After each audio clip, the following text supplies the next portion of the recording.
কোনো ব্যক্তি আপনার ক্ষতি করার চেষ্টা করছে, আপনাকে হয়রানি করার চেষ্টা করছে, শারীরিক মানসিকভাবে নির্যাতন করার চেষ্টা করছে, আছে এরকম দুষ্ট প্রকৃতির মানুষ, এরকম যদি মনে হয় তো আপনি একটি দোয়া সবসময় পড়বেন।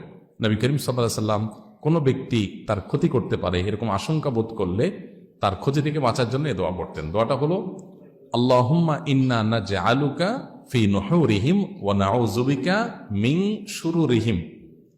আল্লাহুম্মা ইন্না নাজআলুকা ফি নুহুরিহিম ওয়া নাউযু বিকা মিন শুরুরিহিম। অর্থাৎ, হে আল্লাহ, যারা আমার ক্ষতির চেষ্টা করছে, শত্রুতা করার চেষ্টা করছে, তাদেরকে উপযুক্ত শাস্তি দিয়ে দমন করার জন্য, তাদেরকে শেষ করার জন্য আমি আপনার কাছে দায়িত্ব অর্পণ করলাম। আপনি মেহেরবানি করে আমার হয়ে আপনি তাদেরকে উপযুক্ত শাস্তি দিন, তাদের থামিয়ে দিন, তাদেরকে দমন করুন, তাদের শেষ করুন।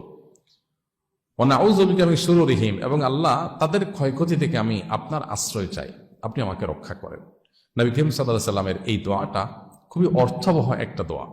এই জন্য জীবনে কখনো কোনো শত্রু আমাদের নবী সাল্লাল্লাহু আলাইহি সাল্লামের কোনো ক্ষতি করতে পারে না।